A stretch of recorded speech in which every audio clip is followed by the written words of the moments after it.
Les nuits vous paraissent longues, vous ressentez de la frustration, du stress, du mal à dormir, vous êtes à bout. Détendez-vous.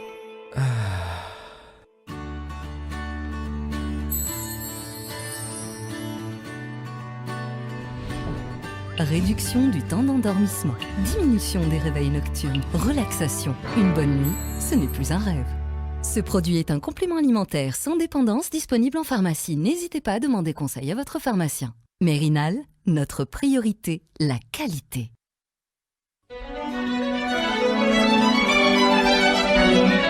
Pour bien s'entendre, il faut bien s'écouter. Rendez-vous sur M, la petite radio du Grand Maghreb. Bonjour amis auditeurs de Radio M, le Café Presse Politique vous retrouve ce mercredi, comme chaque mercredi, autour d'un plateau royal, on va l'appeler comme ça, avec Zoubida Assoul. Bonjour Zoubida, bonjour. Merci d'être venue, d'avoir fait l'effort de venir physiquement au studio. On apprécie beaucoup par ces temps de confinement. Karim Kébir, bonjour. Bonjour. Merci d'avoir fait l'effort. Je t'ai prévenu en toute dernière minute hier soir parce qu'on n'était pas sûr de pouvoir tenir cette émission dans ces conditions-là.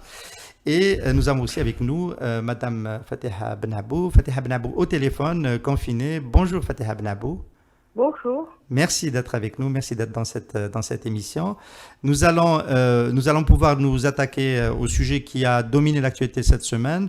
Ce sera le fil conducteur de ce numéro du Café Presse Politique que présente habituellement Khaled Darni qui entame son 56e jour de détention à la prison de Brida. Khaled Darni dont on va parler, Koléa, dont on va parler en fin d'émission grâce à vous, maître. À ce moment-là, c'est l'avocat, Maître Zoubida Assoul, président de l'UCP par ailleurs, et à ce titre ici présente.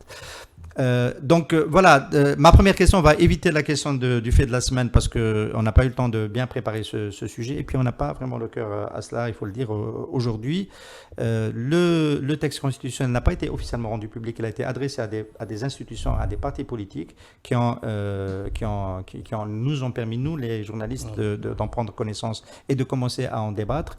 Alors, votre première appréciation, on attendait quelque chose d'important, c'était le grand rendez-vous, le grand rendez-vous de l'agenda politique de Abdelmadjid Tebboune. Est-ce que c'est l'événement que vous attendiez ou pas? On va commencer par vous, Zoubida Assoul. Événement ou pas événement? Vu le contexte que nous vivons, d'abord, les Algériens sont en confinement. De par la pandémie qui a touché l'Algérie à l'instar de tout le reste des pays du monde. Mais en plus, moi, je trouve que le timing n'est pas du tout opportun.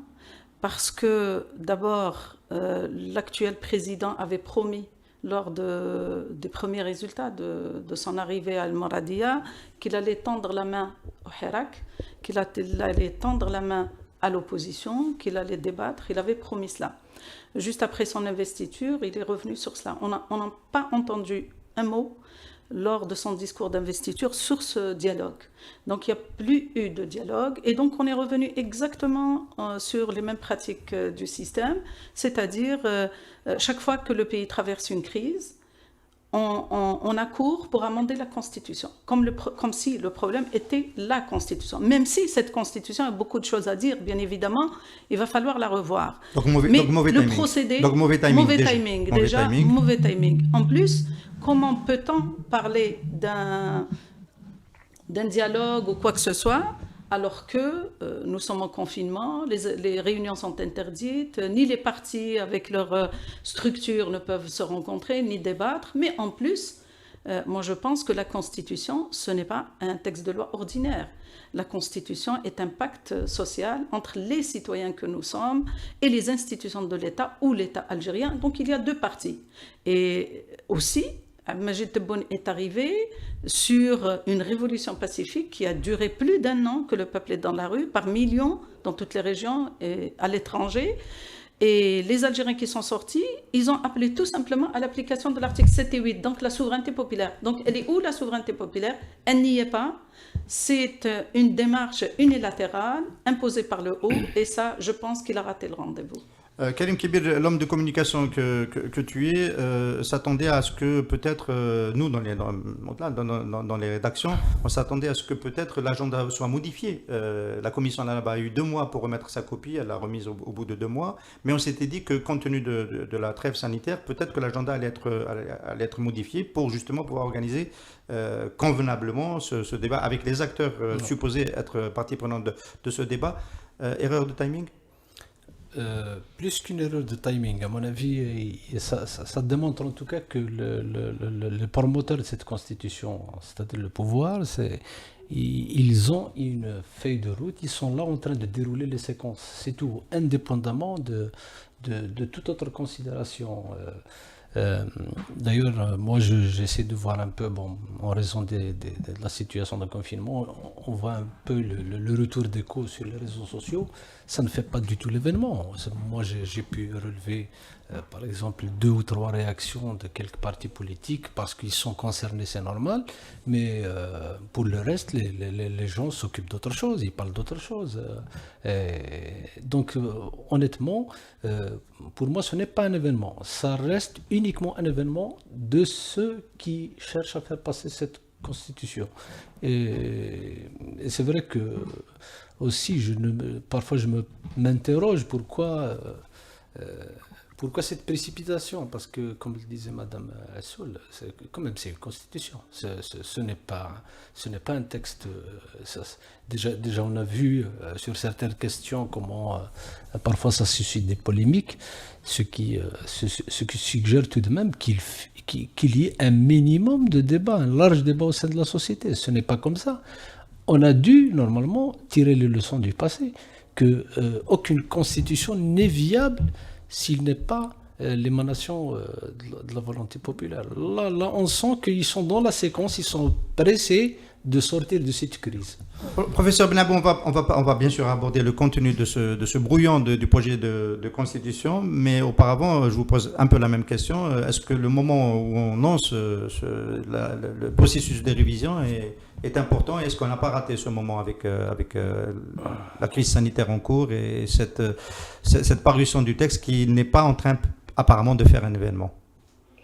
Oui, peut-être parce que la crise sanitaire, c'est un accident qui est tombé un peu comme un cheveu sur la soupe, parce que le président Tebboune, la dernière fois qu'il a fait son entretien avec les journalistes, a été sollicité par certains journalistes quant à moi j'ai suivi un peu le débat, pourquoi est-ce qu'on a mis sous le boisseau cette révision constitutionnelle. Je crois que c'est un peu pour répondre à une demande d'une ou 2 journalistes qui étaient présents et qui ont demandé où était cette nouvelle révision de la Constitution. Moi, j'aimerais un peu revenir sur un autre point pour expliquer que nous ne sommes pas, les gens pensent que nous sommes ils parlent de Constitution. Nous ne sommes pas dans une nouvelle Constitution. C'est clair. Nous sommes dans une révision de la Constitution de 1996. Donc, quand on fait une révision, toute une nouvelle mouture n'a pas une prétention de remettre en cause la substance de la Constitution qu'elle prétend réviser. Elle doit être solidaire de la philosophie générale du texte. C'est ça qui est important. Donc, il ne faut pas s'attendre à un bouleversement total. Sinon, on va se retrouver devant ce qu'on appelle en droit constitutionnel la fraude à la Constitution. Donc, ils n'ont pas le droit parce qu'il s'agit de pouvoir constituer. Tout de même, Fatiha Benabou, le président Tebboune, nous a vendu une nouvelle république. Et donc, quand on pense nouvelle république, on pense un peu nouvelle constitution. Et les 7 axes se voulaient être un peu ambitieux dans la révision, pour aller au-delà d'une révision ordinaire. Il a bien dit que tout le chapitre, ce que j'appelle moi la constitution démotique, le substrat humain, l'identité nationale n'allait pas être touchée. La République, l'unité nationale, les composantes de l'identité nationale, pratiquement tout le chapitre, le premier paragraphe du chapitre 1 n'allait pas être touché. Parce que quand vous touchez là, vous touchez le nœud de la Constitution, vous touchez la substance de la Constitution et vous êtes en face d'une nouvelle Constitution. Donc il leur a dit, bon, vous changez. C'est vrai que ils ont été un peu timides. N'oublions pas. Qui a été un petit mou? Ils ont été un peu timides. Pourquoi? Timide, la commission Laraba? Oui. Pourquoi? Mais d'abord, il ne faut pas oublier. Il y a une chose qu'il ne faut pas oublier. Il ne s'agit que d'un avant-projet de constitution. C'est-à-dire que c'est un projet qui est susceptible d'être débattu, qui doit être débattu pour être remanié. Et c'est pour ça que c'est important de le débattre. Parce que si les gens ne le débattent pas, eh bien, il sera adopté tel que. Et après, on ne dira pas, oui, pourquoi est-ce que ce texte, il y a ceci, il y a une telle et telle accuse. C'est le moment. Ce n'est même, c'est vraiment un brouillon. On peut. Alors, vous avez décrit ce projet, d'ailleurs, chez nous, on vous en remercie, à Radio 1.info, le site qui est soumis à la censure en Algérie, donc au micro de notre collègue Faisal Metaoui, vous avez dit que c'était une constitution, un projet illisible. En quoi il est illisible? Effectivement, vous savez ce que j'ai dit? J'ai dit tout simplement que c'est un projet qui n'arrête pas de grossir. C'est devenu 240 articles versus 220, je crois, 218. 218, oui. Oui. Maintenant, on est à 240 articles. 240 articles, c'est une constitution obèse. Une constitution, plus elle est courte, plus elle est concise, et plus elle est merveilleuse. C'est sa brièveté, sa souplesse, et surtout sans l'ambition du constituant de vouloir tout régler dans le détail. Dans cette révision, enfin dans cette mouture, les rédacteurs ont essayé de constitutionnaliser des principes parfois législatifs qu'on trouve dans le code civil algérien, tels que comment se ferait donc la publication, etc. Et ils ont essayé donc de rentrer dans le détail réglementaire, ce qui nous éloigne de l'enjeu d'une constitution. Une constitution est composée de 3 grandes parties. Elle est composée de ce que j'appelle moi la constitution politique, c'est-à-dire le vade-mecum des pouvoirs publics, comment ils sont organisés, quels sont leurs pouvoirs, etc. Vous avez ce que j'appelle aussi la constitution sociale, c'est-à-dire la garantie des droits et des libertés fondamentales du citoyen. Et vous avez aussi ce que j'appelle moi aussi la constitution démotique, le supra-humain. Qui sommes-nous? Et comment allons-nous vivre? Il y a un consensus, Fatih Benabou, pour ne pas aborder cette partie-là. D'ailleurs, si on avait fait une assemblée constituante, ce qui est la revendication d'une partie, peut-être pas majoritaire, mais d'une partie du mouvement populaire, et le consensus, c'était de ne pas aborder cette partie-là pour aller sur le fonctionnement des institutions, la séparation des pouvoirs et tout ce qui touche aux libertés. C'est pour ça que j'ai dit c'est une révision et non pas un nouvel acte constituant. Très bien. Alors, on va, avant de rentrer dans le débat, professeur Benabou propose quand même, ce qui est une position politique, de ne pas laisser passer ce débat et de quand même aller, on va dire, challenger ce brouillon. Est-ce que challenger de ce brouillon pour qu'il ne passe pas en l'état, parce qu'après on dira bon, on n'a pas débattu, donc tant pis pour nous. Est-ce que à l'UCP on pense que ça vaut le coup de débattre de cette constitution avant d'aborder ce qu'elle propose? Non, tout d'abord, si on doit parler de débat, il faudrait qu'il y ait une ambiance pour le débat. On ne peut pas faire des débats alors que nous sommes en confinement, alors qu'il y a une pandémie, alors que les libertés sont mises à mal depuis l'arrivée de Abdelmajid Tebboune. À la fois les libertés de la presse, les libertés d'opinion, on assiste à des arrestations tous les jours dans toutes les régions du pays de plusieurs activistes du Hirak.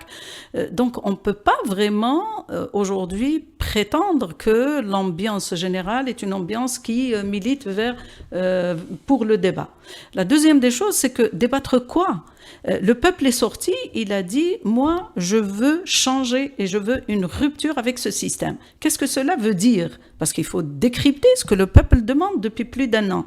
Le peuple dit « Moi, le fonctionnement tel qu'il existe aujourd'hui depuis l'avènement de l'indépendance, c'est un fonctionnement finalement qui a amené le pays à une mauvaise gouvernance, qui a amené le pays à une dictature, qui a amené le pays à un totalitarisme, qui a amené le pays progressivement vers une constitution tout à fait totalitaire. Et d'ailleurs, là, je suis tout à fait d'accord avec professeur Benabou quand elle dit qu'il y a beaucoup de textes qui relèvent du législatif que du constitutionnel. Eh bien, cette constitution, mais je l'avais dit déjà depuis le dernier amendement qu'avait pris Bouteflika.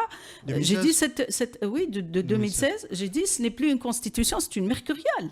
Parce que vous avez des dispositions qui relèvent uniquement de la loi et qu'on met dans la constitution au motif qu'on va lui donner de la valeur. Mais ce qui donne de la valeur à une constitution et sa longévité, à mon sens, à la fois politiquement, mais aussi sur le plan du contenu et de l'architecture générale du projet de constitution qui est un pacte social entre les citoyens et l'État, c'est d'abord d'avoir la légitimité populaire. Ça, c'est la première des choses. Ensuite, nous souffrons d'une pandémie aussi de mauvaise gouvernance, c'est-à-dire de la corruption, du mode de fonctionnement, de la décision hyper centralisée, et tout cela existe encore. C'est vrai que personne ne prétend que c'est une nouvelle constitution. On le sait très bien que c'est une révision constitutionnelle. Mais moi, ce qui m'a frappé, honnêtement, quand j'ai vu cette mouture, que je n'ai pas reçue d'ailleurs en tant que chef de parti, le parti n'a pas reçu encore.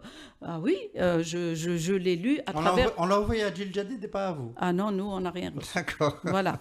Donc, on ne l'a pas reçu, mais je l'ai étudié à travers ce qui a été possible à notre portée, à travers les différents médias. C'est que la rédaction, l'architecture, la conception même du déroulement de cette constitution, j'ai repris la constitution française de 1958, c'est exactement la même. Mais là, c'est effarant. Pourquoi? Parce que vous allez remarquer dans cette mouture qu'on ne parle plus de pouvoir. La justice, on vous parle la justice. On ne vous parle plus du pouvoir judiciaire, le pouvoir législatif, le pouvoir exécutif. Ça n'existe plus dans cette mouture. Vous voyez un peu comment on est revenu en arrière et que les gens ont calqué encore une fois sur la Constitution française de 58. La deuxième des choses, c'est que quand même le peuple sort depuis plus d'un an. Et ce peuple exige la construction d'un état de droit, le renforcement des libertés, mais aussi une indépendance de la justice. C'est le trépied que le peuple exige depuis un certain nombre d'années, mais surtout pendant le Hirak. Donc aujourd'hui, on ne trouve pas tout cela dans cette nouvelle mouture. Au contraire, centralisation des pouvoirs à outrance de l'exécutif. La justice n'est pas du tout indépendante puisque le président garde encore la présidence du Conseil supérieur de la magistrature, mais encore mieux, aujourd'hui, il y a un partage entre des clans qui existent et il y a une atteinte au principe de la séparation des pouvoirs. C'est-à-dire, je vais m'expliquer. Vous avez deux axes. Vous avez le Conseil supérieur de la magistrature qui est composé des magistrats élus, mais des 6 personnalités que le président nomme dans sa personne puisqu'il va garder la présidence, mais aussi il va donner la prérogative au président de l'APN, au président du Sénat, de nommer 2 personnalités qu'ils veulent. Qu'est-ce que le pouvoir législatif vient faire dans un pouvoir judiciaire que le peuple demande qu'il soit tout à fait indépendant? La Cour constitutionnelle, elle a juste changé de nom. Avant, elle s'appelait le Conseil constitutionnel. Aujourd'hui, elle s'appelle la Cour constitutionnelle. C'est exactement les mêmes prérogatives. Le président nomme 4 personnes dans le président sur les 12. Le président de l'APN, le président du Sénat nomme 4 donc c'est le pouvoir législatif qui se mêle d'une institution de contrôle qui est normalement l'arbitre entre les différents pouvoirs, mais aussi entre les citoyens qui vont demain vouloir saisir cette institution pour contrôler la constitutionnalité ou non d'un texte de loi ou d'un règlement. Mais aussi, vous avez 4 personnes uniquement qui sont élues de la Cour suprême et du Conseil d'État. Donc, il est où le principe de la séparation? Elle est où l'indépendance de la justice? Elle est où l'indépendance de cette instance qui ne va plus être une instance bloquée, comme ce que nous avons vécu jusqu'alors, le Conseil constitutionnel, qui, normalement, quand il y a l'absence d'un président, qui se réunit obligatoirement, qui ne s'est jamais réuni. Donc, ces institutions vont être encore des institutions d'apparence, mais qui vont être bloquées parce que tout est entre les mains des mêmes gens, des mêmes clans et des mêmes personnes qui ont toujours bloqué les institutions de l'État et ont empêché. Je rajouterai un dernier mot sur la Cour constitutionnelle, c'est qu'on s'attendait par rapport au Hirak, si ce président vraiment veut tendre la main au Hirak, c'est de donner aux citoyens la possibilité de saisir le Conseil constitutionnel. Et bien ça n'a pas été fait. Qui a le droit de saisir la Cour constitutionnelle? Le président de la République, le chef du gouvernement, le président de l'APN, le président du Sénat. Et le citoyen, il est où? Il n'existe pas. Donc qu'est-ce qui a changé?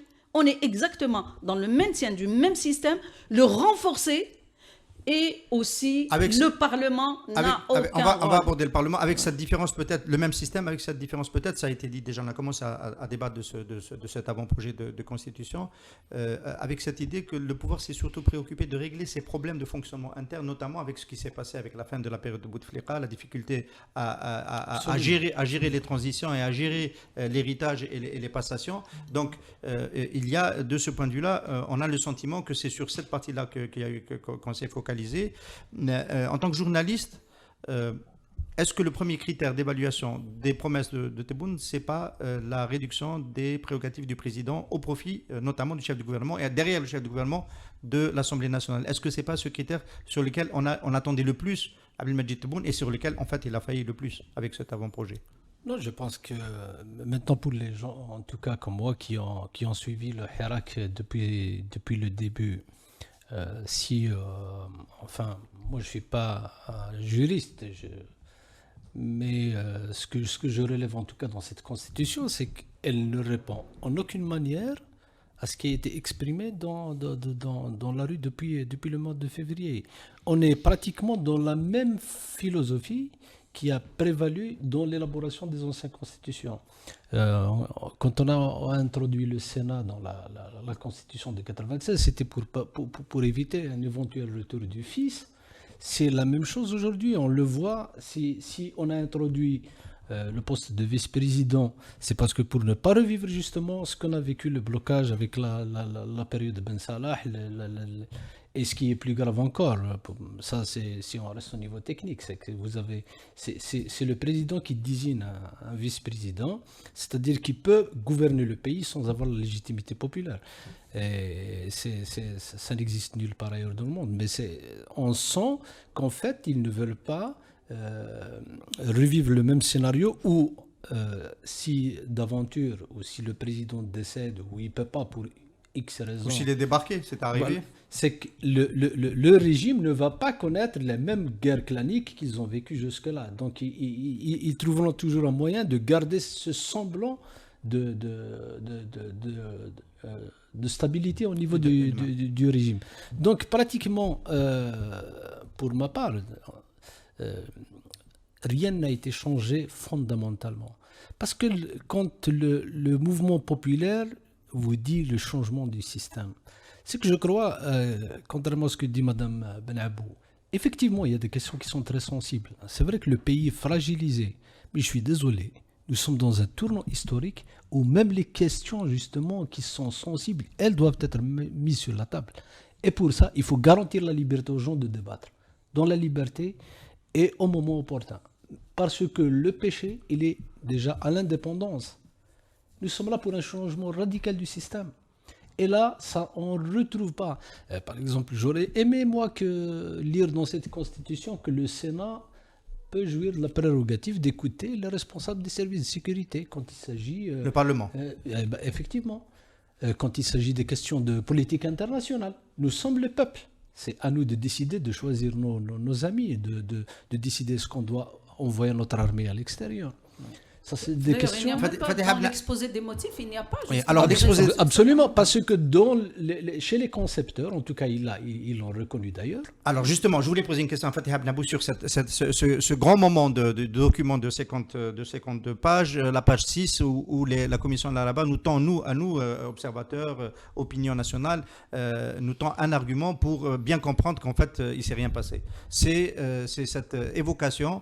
Moi, je l'ai lu en arabe, je vous le traduis, où on dit que la Commission s'est emparée de la thématique de la réduction des prérogatives du président. Elle a observé 4 axes. La question s'adresse donc au professeur Benabou. 4 axes, et à la fin de la délibération, aucun des axes n'est retenu pour réformer les axes rapidement.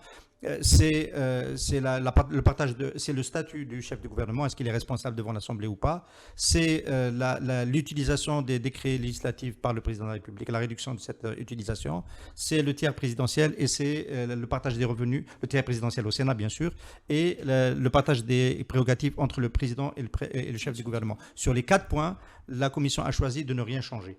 Et elle le dit. Et elle dit que si elle avait changé des choses, elle serait sortie des 7 axes axes qui étaient prévus par le président de la République. C'est un aveu que j'ai trouvé très touchant et courageux d'ailleurs de la part de la commission là-bas, qui a rendu compte en fait de délibérations qui se sont déroulées, et je pense qu'elle a été obligée de rendre compte de cela parce qu'il y a eu la démission du juge Fatah Ougergouz qui a dit que nous étions sur la continuité de la constitution de Bouteflika, et cette commission a été obligée de le faire.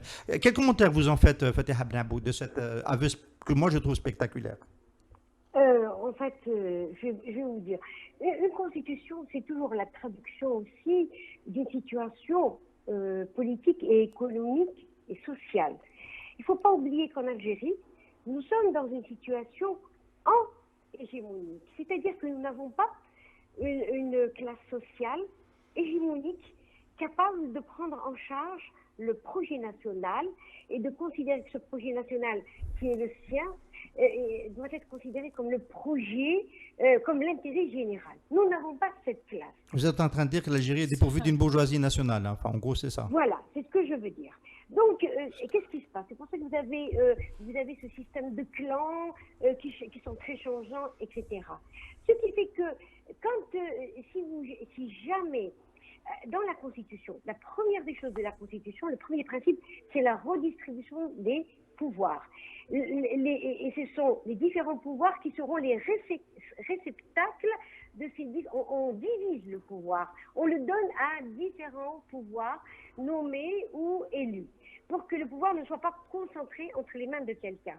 Or, du fait qu'il n'y a pas de classe politique, de classe sociale en mesure, et donc d'une alternative véritable en mesure de contrecarrer la majorité parlementaire, il est très difficile de diviser. Parce que si vous divisez, si vous commencez à diviser, et vous enlevez pour eux, c'est plus facile de contrôler un président parce qu'il est on arrive à le contrôler. C'est le schéma classique, professeur Benabou, on le connaît, les militaires, parce qu'on n'a pas parlé des militaires depuis le début de cette émission, les militaires préfèrent avoir affaire à un président avec beaucoup de pouvoir, parce qu'effectivement, ça permet de mieux contrôler le dispositif politique que d'avoir un parlement avec beaucoup de prérogatives ou avec des partis dont on ne connaît pas la majorité. Ça, c'est le traumatisme du 26 décembre 1991, où la majorité parlementaire, on n'arrive pas à la contrôler.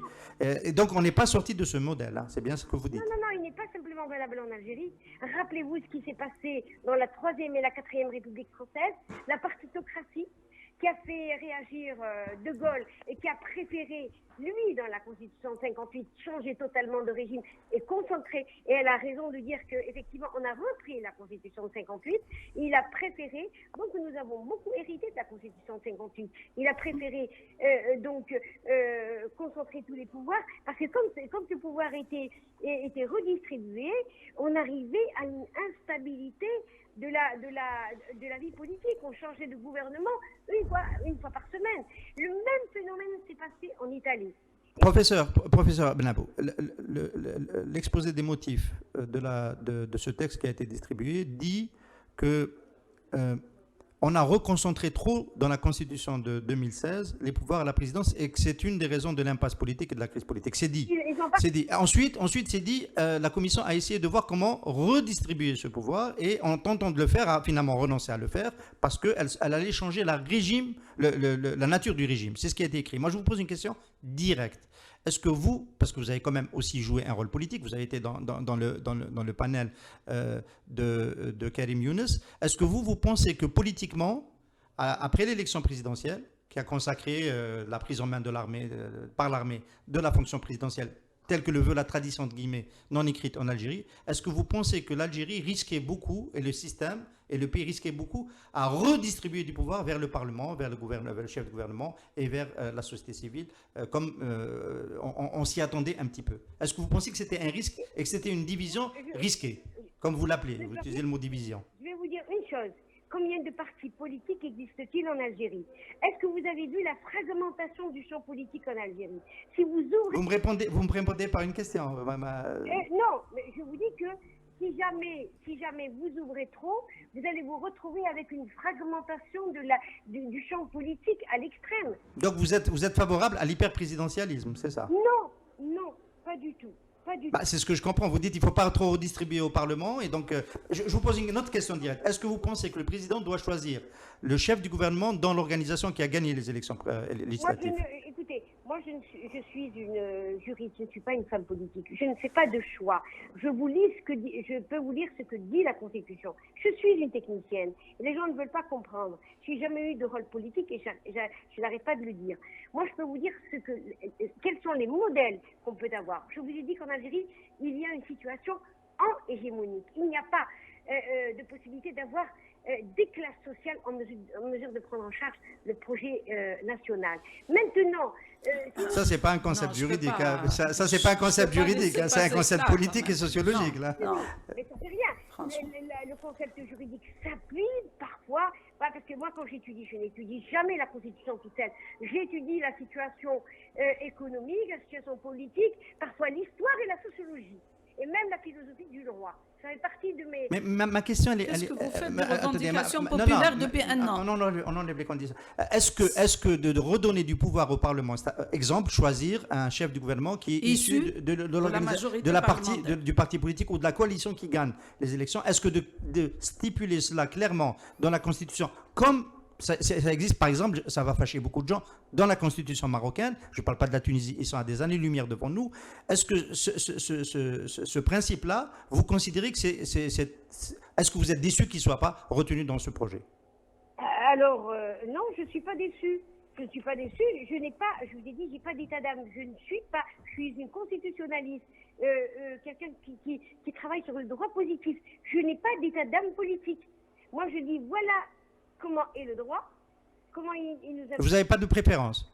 Je vous ai dit, je ne suis pas une femme politique. Non, ça vous l'avez répété plusieurs fois, mais vous avez pas de préférence, c'est-à-dire vous ne dites pas que la concentration des pouvoirs qui est maintenue chez Abdelmadjid Tebboune, qui est celle de Bouteflika, est problématique. Vous ne considérez pas que c'est un problème? Je dis qu'elle est problématique, je l'ai toujours dit. J'ai toujours dit qu'elle était le point nodal de la crise politique. Mais pourquoi elle est le point nodal de la crise politique? Parce qu'il faut revenir à la situation algérienne. C'est une situation où la structuration, pour pouvoir donner, pour que le Parlement soit le réceptacle du pouvoir législatif, il faut qu'il ait un projet. Est-ce que jusqu'à présent, vous avez vu Alors là, je suis obligé de laisser un acteur politique vous répondre au sujet du projet, oui. Vous n'avez pas de projet, l'opposition. La première des choses, d'abord, c'est il faut se restituer dans le contexte. Le contexte actuel où on est là pour faire un amendement de la Constitution, en principe, en réponse à une révolution qui a commencé un 22 février 2019. Donc il y a quand même une révolution, le peuple est sorti dans la rue, il s'est exprimé. Il a exprimé des revendications politiques.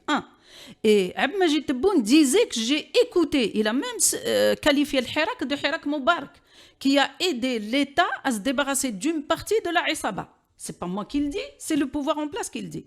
Alors aujourd'hui, dire que dans la société algérienne, dans la classe politique algérienne, il n'y a pas de projet, ça, je m'inscris totalement en faux. Et je vais apporter des preuves. La première des choses, c'est que même ce projet d'amendement de la Constitution, il est en régression par rapport à celle de 96, qui est venue juste après, disons, la crise des années 90. À la période de l'amendement de 96, on a parlé d'un chef du gouvernement issu de la majorité parlementaire et un chef du gouvernement qui a quand même énormément de prérogatives. Aujourd'hui, dans cette mouture d'avant-projet d'amendement, le chef du gouvernement, l'actuel Premier ministre, n'a changé que de nom. Il n'a aucune autre prérogative par rapport à, je vais dire, l'hégémonie du président qui a tout entre ses mains. Donc le chef du gouvernement, il n'a pas de prérogative. La deuxième des choses, c'est qu'elle stipule, cet amendement, qu'est-ce qu'il propose? Qu'il peut, le président de la République, nommer un chef du gouvernement en dehors de la majorité parlementaire. C'est la première option, parce qu'il y a deux options. Et vous savez comment on va se trouver, Ihsan? Vous avez un président qui a été élu sur un programme, même si moi, je considère qu'Abdelmadjid Tebboune n'avait pas de programme.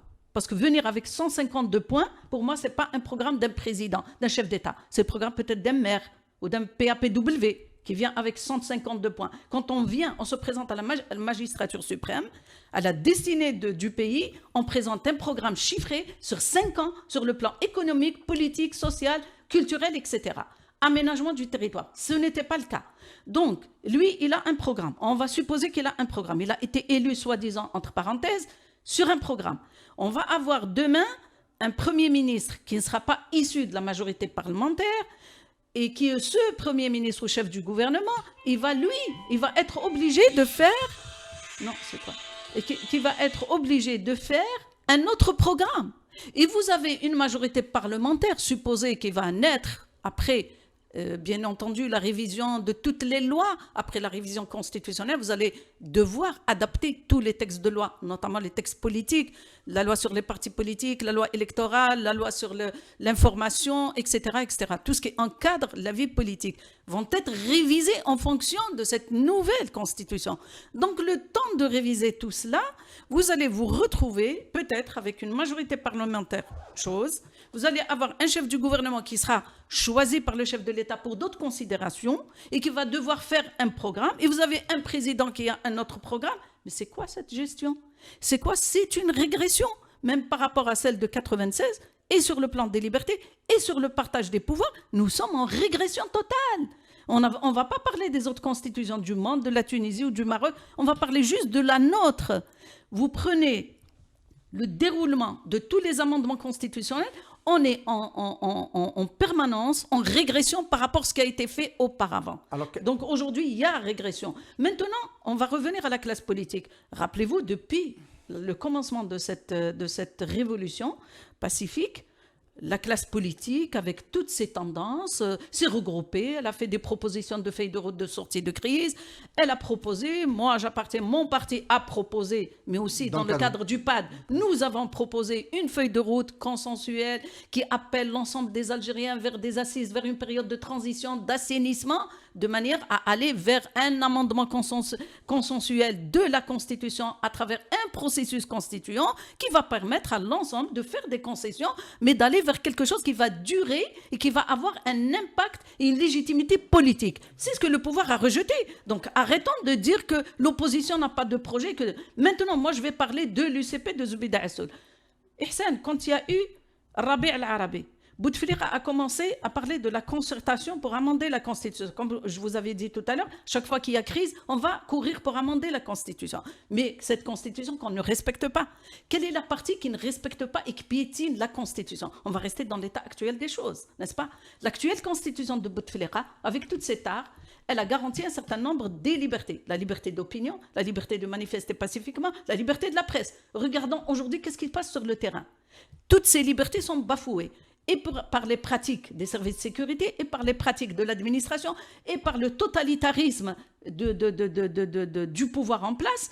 Et donc, on est où de cette Constitution? C'est vous qui l'avez rédigée, c'est vous qui l'avez fait. Respectez-la au moins. C'est pas le peuple qui piétine la Constitution, c'est le pouvoir en place qui piétine la Constitution. Dire que l'Algérie n'est pas capable, aujourd'hui les Algériens, nous avons une pandémie sanitaire, les Algériens ont prouvé la solidarité. Ils ont prouvé qu'ils sont capables de faire des choses. Ils ont prouvé qu'ils sont... Professeur Benabou n'a pas dit les Algériens, il a dit la classe sociale qui est supposée dominer. Et alors, quelle classe sociale en Algérie? Ça peut pas, on peut affiner ce concept, c'est un débat académique, mais on va revenir vers vous tout à l'heure, professeur Benabou, sur le volet liberté de ce brouillon, parce qu'il y aura peut-être des choses aussi à dire. Je voulais, Karim Kébir, revenir vers toi. Tu as suscité un point qui est peut-être celui qui est le plus concret, avec celui de la possibilité d'envoyer l'armée algérienne en dehors des frontières. On en dira un mot à la fin de l'émission, ou pas d'ailleurs. Mais ce point, il y a quelqu'un qui a dit c'est tellement gros de pouvoir choisir, ou pas d'ailleurs, le président peut de manière facultative prendre un vice-président ou ne pas le prendre. C'est tellement gros parce que ça sort de toute possibilité de contrôle. C'est pas validé par le Parlement. Il n'est pas colistier au moment de l'élection, donc il n'est pas élu. Il n'a pas de prérogatives. Et il peut hériter de toutes les prérogatives du président de la République. Et terminer un mandat. Si ça arrive à la première année du mandat du président élu, il fera 4 ans au poste de président sans avoir jamais eu aucune relation avec les électeurs et l'opinion publique algérienne. C'est tellement gros qu'il y en a qui disent que ça va être... en fait, c'est quelque chose qui a été mis exprès pour qu'on puisse le retirer et dire qu'on a amendé et qu'en fait, on a écouté les parties prenantes du débat. Tu en penses quoi? Honnêtement, je ne sais pas si on... Parce qu'on a évoqué aussi d'autres articles où on a dit soi-disant qu'on les met pour un peu voir options. un peu voilà, la réaction des gens, c'est-à-dire pour donner l'impression que voilà, on a écouté les avis des uns et des autres, donc on a changé, on a apporté des correctifs, voilà, tel article ne fait pas consensus et tout ça. Mais moi, je suis convaincu que dans la philosophie de cette constitution, elle obéit toujours à des considérations cliniques. Il faut que le pouvoir, il doit toujours, enfin, ceux qui décident, ils doivent toujours avoir le contrôle de ce pouvoir qui doit être exercé dans la forme par un président de la République. C'est-à-dire qu'on ne donne pas, on ne veut pas encore. Est-ce que c'est des traumatismes de la question des années 90? Je ne sais pas. Mais en tout cas, ce qui apparaît de mon point de vue, donc je fais une lecture, c'est qu'on ne veut pas encore céder le pouvoir au peuple. Ça, c'est de deux. Et la deuxième des choses, ça, encore une fois, c'est des choses que nous ne maîtrisons pas, mais j'ai l'impression qu'en tout cas, il y a d'une part cette forme de mépris que nous, peuple algérien, nous ne sommes pas encore mûrs pour nous organiser tout seuls, pour discuter librement, pour essayer de trouver le consensus nécessaire autour d'une constitution. Et de deux, je crois qu'il y a des pressions étrangères. Il ne faut pas qu'on se fasse d'illusions. Et beaucoup de pays ne peuvent pas admettre l'émergence d'une véritable démocratie en Algérie parce que ça va faire tache d'huile. Et on voit comment certains pays, déjà comme l'Arabie Saoudite, qui sont en train d'apporter quelques petites réformettes et tout ça. On a vu comment la Tunisie, on a essayé de la gêner à travers le Qatar et tout ça. Et vous imaginez quand même un pays comme l'Algérie qui est... donc, de mon point de vue, donc, il y a ce double... Il y a ce double enjeu. C'est-à-dire, d'une part, les différents clans qui doivent s'entendre sur quelque chose qu'ils doivent maîtriser à terme, et de l'autre côté, ils doivent obéir à certaines pressions pour ne pas à ce que les Algériens soient tout à fait souverains. Et c'est ce qui, moi je suis convaincu, c'est ce qui préside à l'élaboration de cette constitution. On n'a pas encore, j'ai l'impression qu'ils n'arrivent pas encore à admettre qu'il y a une rupture historique. Il faut être à la hauteur de ce changement, de cette mutation dans cette société. Parce que j'ai déjà entendu dire que des fois on dit que ce pouvoir n'arrive pas à comprendre la société. Il a compris, il ne veut pas. C'est ça la nuance. Oui. Il sait qu'il y a une véritable mutation. Il sait que cette génération a changé. Les Algériens veulent vivre librement. Ils sont capables de débattre, mais il faut leur offrir ces libertés. Malheureusement, eux, ils ne sont pas dans cet agenda. Alors, dans l'agenda, merci de la transition, dans l'agenda, professeur Benabou, vous êtes de retour avec nous, hein, on vous a perdu quelques minutes. Oui. Alors, dans l'agenda, il y a, cette constitution est une première étape qui est, on peut toujours en reparler d'ici à la fin de l'émission, mais je voulais quand même mettre en perspective cette opération de la révision constitutionnelle qui doit passer par un référendum populaire. Elle doit engager des élections législatives avant la fin de l'année, nous dit Abdelmajid Tebboune. Je vous pose une question directe, Fatiha Benabou, vous aviez dit l'été dernier, quand vous étiez dans le panel, que pour changer l'état militaire en état civil, il fallait aller voter au présidentiel.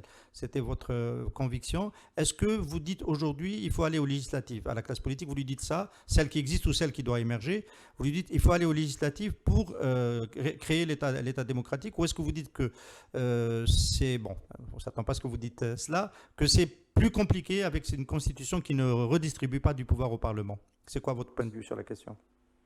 Moi, je dis d'abord, que ce n'est pas, c'est une mouture. Donc, les gens sont invités à changer cette mouture. Et s'ils ne s'investissent pas, c'est tant pis pour eux. C'est ce que vous aviez dit pour la présidentielle. C'était si vous ne vous engagez pas dans la bataille électorale, c'est tant pis pour vous. Mais bon, il y avait la moitié de ceux qui auraient pu être présidents qui étaient en prison. Je m'excuse. S'ils avaient un candidat consensuel. En supposant que ça soit Karim Tabou, je dis ça juste pour continuer le débat. Il était en prison, c'était pas possible. Il passera devant les urnes parce que l'Algérie c'est 22 millions.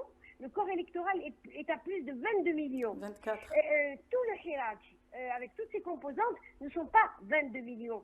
Dans le Chirac, il y a des enfants, il y a des étrangers qui ne sont pas susceptibles d'être des électeurs.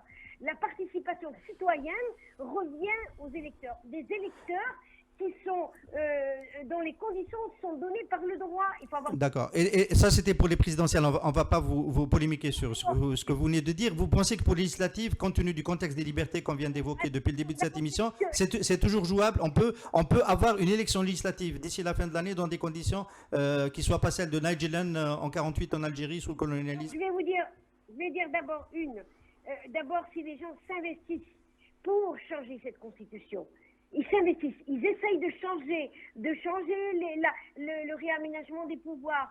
C'est un brouillon. Est-ce que vous allez faire des propositions si vous êtes sollicité pour la changer? Eh bien, il faut faire des propositions. Non, est-ce que vous, constitutionnaliste, vous allez en faire? Oui, j'en ferai. J'en ai déjà fait. Et j'ai été censurée par un journaliste public parce que il m'a dit, madame, votre texte est non publiable. Moi, je le fais, je suis une juriste. Je le fais non pas pour critiquer Flan ou la Feltem, je le fais pour critiquer un texte parce que je veux une bonne constitution pour l'Algérie. Je ne suis pas... Vous savez que il devait paraître hier dans un journal dont je ne citerai pas le nom et qui m'appelle et qui me dit, madame Benabou, votre texte est non publiable pour mon journal. Parce qu'il s'agit d'un journal public. Bon. Vous avez fait le mauvais choix, je veux dire, si c'est le Moudjahid, vous êtes dans le temps ou l'horizon. C'est révélateur de l'état des libertés. Voilà. Bonjour. Pour débattre. Comment débattre alors? Voilà. Pour débattre. Moi, je débat avec mes étudiants par visioconférence. J'ai Zoom à la maison. Je suis responsable du master. J'ai 380 étudiants que je dois faire soutenir en juin. Je suis en contact permanent avec mes étudiants sur Zoom. Parfois, j'ai une centaine d'étudiants en même temps et on discute. Donc, quand on veut, on peut. Avec toute cette crise, toutes les entreprises européennes ont travaillé par visioconférence. Il n'y a que les Algériens qui ne veulent pas aller au numérique. Mais bonté divine. Madame Labou, c'est pas un problème technique. Hein. Ceux qui refusent d'aller dans ce débat, c'est pas parce qu'ils sont confinés, c'est parce qu'ils considèrent que la démarche, le processus n'est pas conforme à leurs attentes. Ils voulaient être acteurs. On vient d'apprendre ici qu'un parti agréé n'a pas reçu la mouture. Ça veut dire que vraiment le débat il est restreint. Il y a un problème. Eh ben, il faut demander. Il faut le dire, il faut le dénoncer. Il faut dire voilà, je veux ma mouture. Je suis un parti légal. Je veux ma mouture. D'accord. Parce que parfois, c'est des gens zélés qui font ça. Moi, je pense pas que... C'est ce qu'on nous a dit pour Khaled Darani, que c'était des gens zélés qui l'ont fait rentrer en prison et après le président de la République est passé... Enfin, Abdelmadjid Tebboune est passé pour inventer des mots d'ordre, des chefs d'accusation qui n'existent pas. Enfin, on s'est rendu compte qu'en fait, c'était bien plus compliqué que ça. Je vais vous dire une chose. Autant de Bouteflika, moi, c'était parfois des fonctionnaires, de hauts fonctionnaires zélés qui m'ont mis en voie de garage. C'était pas Bouteflika. Je m'en suis rendu compte par la suite. J'ai discuté après avec le ministre. C'est pas le ministre. C'est un haut fonctionnaire zélé qui a dit mettez-la en voie de garage. Il a dit mettez-la en voie de garage. C'était pas le ministre. Alors, sur votre texte, juste pour donner la parole aux autres personnes présentes sur le statut, sur votre texte, on le publiera avec grand plaisir si vous acceptez de le faire publier sur des sites censurés par des gens zélés en Algérie. Maghrebemergent.info, radio1.info, votre texte est la bienvenue, hein, et on le publiera avec très grand plaisir. Moi, dès qu'on m'appelle, même Liberté m'a appelé Cheikh, mais hier j'étais avec Djelal Larabi, le matin d'Algérie, malheureusement. Quand je vous prends. Là, il m'appelle, je le prends. Je parle avec tout le monde. Là, je ne suis pas, la démocratie, c'est entendre tout le monde, c'est donner sa parole à tout le monde. Mais si, moi, je suis dans un camp politique. On a bien compris ça. Voilà. On a bien compris. Alors, on va essayer d'avoir l'opinion d'un acteur politique, Zoubida Achoul, et on revient vers vous avant la fin de l'émission. Je continue sur les élections législatives. C'est de ça que je voulais parler. Merci. Oui. Voilà. Je continue. Moi, je pense que la politique de la chaise vide, on l'a déjà expérimentée en Algérie. Certains partis politiques l'ont expérimentée. Elle a mené au mur. Donc, on n'arrive pas. Bon, vous me dites, oui, il y a une révolution et tout. Bon, s'il y a une révolution, la révolution aurait changé. Quel type de révolution? Est-ce que les rapports de force ont été changés avec le Chirac? Moi, je ne trouve pas. Je l'ai déjà dit. Il n'y a pas eu un changement de rapport de force. Donc, il faut aller vers les élections Et moi, je pense que la politique de la chaise vide ne paye pas. Voilà, merci de le dire aussi clairement. Zoubida, sur la politique de la chaise vide, vous allez être interpellé au PAD et chaque partie du PAD, vous n'allez pas y échapper. Vous allez à un moment donné devoir vous poser la question. Passons sur la Constitution et le référendum qui risque de ne pas être un événement, mais sur les législatives, vous allez être interpellé. Certainement, le problème qui se pose, Ihsan, ce n'est pas un problème d'élection. Ils ont fait une élection des présidentielles. Est-ce qu'elle a réglé la crise en Algérie? Est-ce que le peuple est content de ce pouvoir? Est-ce que le peuple a eu son mot à dire? Est-ce que le peuple s'exprime librement? Est-ce que le peuple a le droit juste d'exprimer un point de vue? Aujourd'hui, nous sommes dans une situation où un citoyen algérien ou citoyenne qui s'exprime sur Facebook, on le poursuit en justice. Il dit « Je ne suis pas d'accord avec les choix du gouvernement », vous portez atteinte à l'unité nationale. C'est ça la réalité du terrain. Alors qu'on cesse de nous dire « Allez-y, faites ». Moi, je n'ai pas envie de faire du théâtre. Si j'avais envie de faire du théâtre, j'aurais fait le théâtre. Je suis une femme politique responsable. Je n'ai pas envie d'aller faire plaisir à quelqu'un et d'aller faire de la figuration juste pour faire plaisir au maintien de ce système. Je veux juste, en tant que politique qui se respecte, écouter la voix du peuple. Le peuple est sorti. Il a donné son verdict. Même si on va nous dire, oui, le peuple, combien ils sont sortis par rapport à 24 millions. Mais peu importe. C'est une première en Algérie que le peuple ça. Est-ce que le peuple algérien, aujourd'hui, a le droit de s'exprimer librement, de se réunir librement, de débattre librement, de se rencontrer librement? Tout le monde s'accorde à dire que ce n'est pas le cas. Nous avons encore des politiques en prison, nous avons encore des activistes en prison, nous avons des journalistes en prison. C'est ça la réalité qui parle.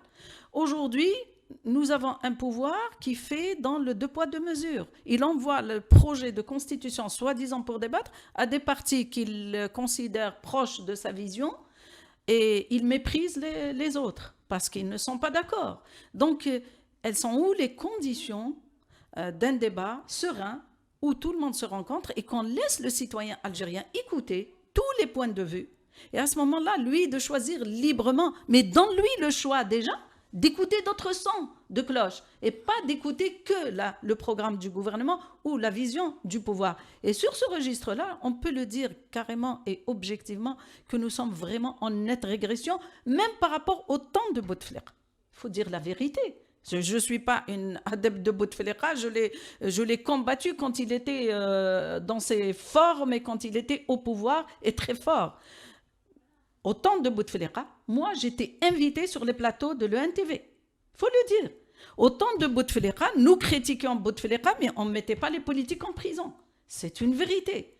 Aujourd'hui, les politiques qui ne sont pas d'accord avec les choix de ce pouvoir, on n'a pas droit. Ça fait une année, aucun dirigeant politique de l'opposition n'a droit au plateau, ni public ni privé. Je dis bien, ni public ni privé. Donc, ils sont où les espaces de débat? Permettant d'abord de pouvoir nous exprimer. Si on n'a même pas le droit de nous exprimer, comment voulez-vous que moi j'aille participer à un simulacre et de dire faire semblant et de dire je vais aller aux élections? Non, je ne peux pas tricher ni avec moi-même, ni avec le citoyen algérien, parce qu'un politique, il se doit d'abord d'avoir l'honnêteté intellectuelle de ne pas mentir aux gens et de dire allons vers des élections parce que ça va régler les problèmes. Les élections ne sont pas une fin en soi. Les élections ne sont qu'un moyen d'expression pour les citoyens. Et si les citoyens n'ont pas la liberté de s'exprimer, on ne peut pas parler d'élection. C'est absurde. C'est ce qu'on nous a dit pour les présidentielles passées. Cherchez-vous un candidat consensuel. Mais est-ce que les conditions sont réunies pour faire des élections vraiment transparentes? On a parlé d'un dialogue avant les élections. On l'a appelé de nos voeux. On a proposé des feuilles de route. Rien n'a été accepté. Personnellement, en tant qu'UCP, on a présenté un projet de constitution en 2014 lors des concertations sur l'amendement de la Constitution. Une constitution entière de 195 articles. Le pouvoir, il l'a jeté dans les tiroirs, il en a fait ce qu'il a voulu. Elle-même, Mme Benabou vient de le confirmer, qu'elle-même, elle est censurée par ce même pouvoir qu'elle dit, il faut quand même l'accepter. On la censure parce qu'elle a des propositions qui ne sont pas peut-être concordantes avec celles du pouvoir. C'est ça la réalité qui parle. Alors cette réalité, il y a dans le Karim Kébir, dans le Hirak, quand même un point de vue qui est peut-être sûrement pas dominant, mais qui existe, d'essayer de tirer des conclusions de ce qui s'est passé en décembre 2019, et peut-être de ne pas laisser cette fois-ci la chaise vide. Ce point de vue existait déjà l'été dernier sur la candidature consensuelle. Voilà, il y avait quelques personnes, quelques sensibilités dans le Hira qui disaient peut-être qu'il faut aller avec un candidat consensuel dans la présidentielle. Après, les conditions ont fait que c'était vraiment pas possible et je pense que c'était effectivement pas possible. Est-ce que pour législative, tout de même, il ne faut pas s'attendre à ce que cette poussée pour ne pas laisser la chaise vide dans le Hira, et pas seulement dans la classe politique, soit plus forte et que ça finisse par diviser le mouvement populaire? Bon, je crois que c'est anticipé, en tout cas, de parler dans l'état actuel des choses, de parler des législatives. Ça va arriver vite. Ça va arriver vite. Mais est-ce que nous savons quelle serait la réaction de la rue d'ici la fin du confinement? Est-ce qu'il y a quelqu'un qui peut parier qu'il y aura le retour du Hirak de façon plus massive ou non? Personne ne peut le prédire. Comme on n'a pas vu venir en mois de février, même si on spéculait que l'Algérie était dans l'impasse, donc il y a les ingrédients d'une éventuelle explosion, mais personne ne pouvait imaginer que les Algériens allaient sortir avec aussi massivement. Donc aujourd'hui, on est la situation de confinement, de mon point de vue, ne nous permet pas de faire une lecture assez comment dire, pas objective, mais en tout cas une bonne photographie de la situation. Parce qu'on a l'impression qu'il y a une forme de... Toute la population est confinée, donc nous ne savons pas les gens qu'est-ce qu'ils se disent, qu'est-ce qu'ils pensent, mis à part sur les réseaux sociaux. Mais est-ce que pour autant les réseaux sociaux sont un indicateur assez sérieux quand on sait qu'il y a de la manipulation, il y a des mensonges, il y a des fake news et tout ça? Donc nous ne savons rien. Après, c'est vrai que si jamais il y a une forme de calme et tout, éventuellement ça va susciter des divisions entre les gens qui seraient tentés, en tout cas du moins au niveau des partis politiques, qui seraient tentés de se replacer, parce qu'on voit déjà certains acteurs politiques qui ont changé dans le discours. Je ne vais pas citer de nom, mais en tout cas... On peut citer les noms ici, c'est pas grave. Il n'y en a pas beaucoup, on les reconnaît tout de suite. Voilà, bon. Donc ils ont changé du discours, peut-être pour se replacer, peut-être pour avoir... Mais est-ce que pour autant ils ont cette influence sur la société? Nous ne le savons pas non plus. Donc je crois que de mon point de vue, c'est un peu anticipé quand même de parler de quelle attitude avoir vis-à-vis du calendrier électoral et des législatives. Parce que rien ne dit que le mouvement va revenir, il va toujours maintenir ses revendications d'un changement radical du système. Après, c'est vrai que l'élite... S'il ne vient pas avec cette pression-là, ça ouvre la porte à la participation. C'est un peu ce que vous êtes en train de suggérer. À peu près, oui. D'accord. On va finir rapidement parce qu'on a dépassé l'heure et le temps. Je voudrais quand même recueillir rapidement votre point de vue sur est-ce que, Fatih Benabou, et c'est la dernière question, est-ce qu'on est obligé de passer par la Constitution pour ouvrir la porte à l'intervention de l'armée algérienne à l'étranger, sachant que c'est déjà arrivé plus d'une fois, hein, enfin, même quand on n'avait pas la Constitution, en 1967, durant la guerre de 6 jours, en 1973, dans le conflit autour de l'indépendance du Sahara occidental, donc à Amgala et plus d'une fois. Donc, est-ce que, enfin, des bombardements en Libye, on sait que l'aviation algérienne a pourchassé des groupes armés en Libye et il y a des traces judiciaires de l'activité de l'armée algérienne en dehors des frontières. Est-ce qu'il fallait constitutionnaliser cette possibilité-là de l'envoyer légalement? D'abord, il y a un principe de non-ingérence dans les affaires extérieures. L'Algérie ne veut pas, c'est un principe de droit international qui est constitutionnalisé dans toutes les constitutions depuis 1963. Donc, elle n'a pas le droit d'abord de sortir de ses frontières. Ça, c'est clair, c'est un principe qui est posé. Donc, si vous voulez enfreindre ce principe, il faut donc amender. Ça paraît clair. Sinon, vous allez vous retrouver dans l'inconstitutionnalité. Donc, ça paraît clair que si vous voulez intervenir, il va falloir changer certaines dispositions et donner une autorisation à l'armée d'intervenir. 2, je voulais simplement mettre en relief un point qui est peut-être historique. En 67 et en 73, j'aimerais vous rappeler que l'Algérie était en guerre contre Israël. Donc, il ne s'agit pas d'intervention dans un pays étranger de l'armée, mais il y a eu une déclaration en bonne et due forme, et cette déclaration n'a toujours, jusqu'à présent, pas été suivie. Non, elle n'a toujours pas été suivie. D'une trêve ou d'un traité de paix. Voilà. Donc, moi, je ne suis pas internationaliste. Monsieur Larabé, c'est mon collègue que j'aime beaucoup. et il connaît ça mieux que moi. Anna, je suis constitutionnaliste, mais je sais qu'il y a toujours eu un principe, c'est le principe de non-ingérence. Que l'armée algérienne ait poursuivi des terroristes, c'est vrai, peut-être que ça a enfreint les frontières. Ça, c'est un internationaliste qui peut vous répondre. Moi, je suis pas autorisée autant. Je pense que lui, il connaît bien ses problèmes. La Rabat connaît bien ses problèmes et je lui fais entièrement confiance. Vous voulez peut-être en dire un mot? Non, oui. Je m'adressais à Zoubida Assoul. On va peut-être finir cette émission. On aura le temps de développer dans une autre émission cet aspect-là. On va finir cette émission en prenant des nouvelles de Khaled Rani, qui est défendu par Zoubida Assoul, qui lui a rendu visite la veille de ses 40 ans. Il a fait 40 ans en prison le dimanche 10 mai dernier. Il a eu droit d'ailleurs à un concert de vœux des confrères et des Hirakis qui lui ont souhaité les meilleures choses possibles qu'on peut souhaiter à un journaliste en détention le jour de ses 40 ans. Comment va notre collègue Zoubida? Écoutez, il va bien.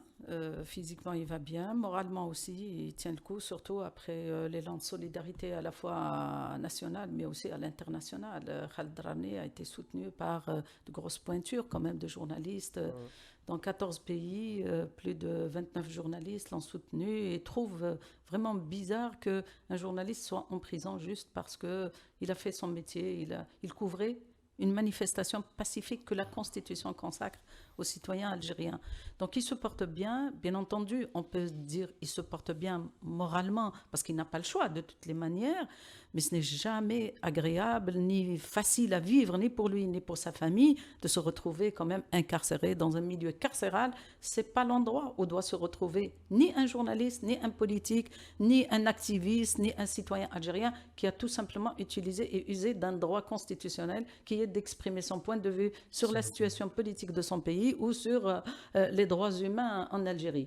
Donc, il se porte bien comme tout le reste de détenus. On se relaie en tant qu'avocat, en tant que collectif, parce que nous sommes le seul lien entre ces détenus et le monde extérieur. Parce que vous savez que dans le cadre du confinement, ils n'ont plus droit aux visites familiales.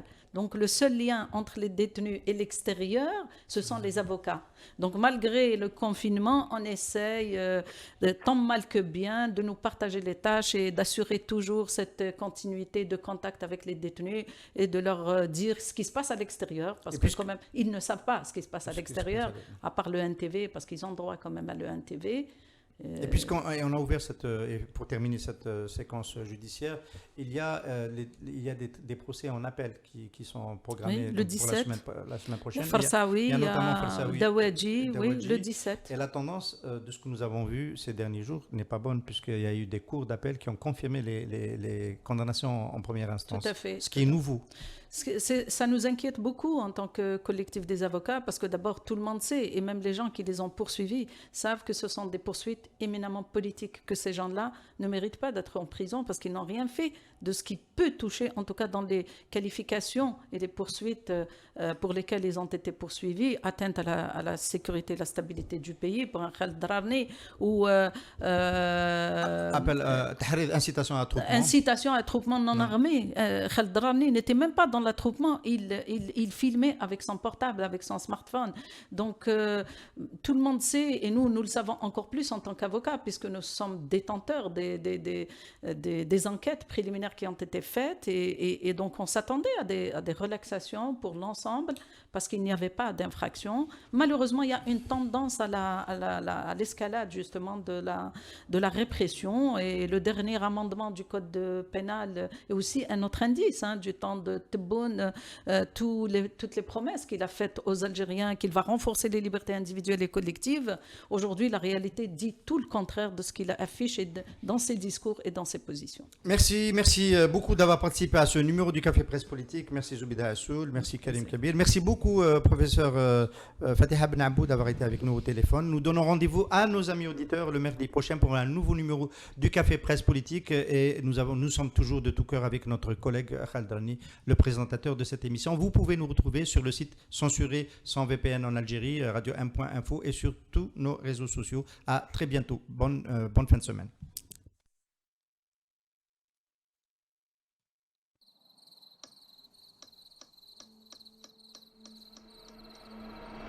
Les nuits vous paraissent longues, vous ressentez de la frustration, du stress, du mal à dormir, vous êtes à bout. Détendez-vous.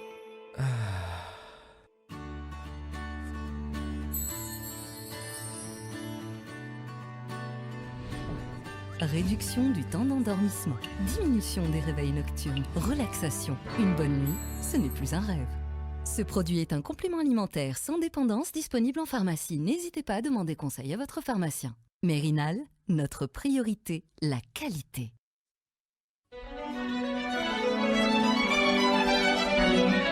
Pour bien s'entendre, il faut bien s'écouter. Rendez-vous sur M, la petite radio du Grand Maghreb.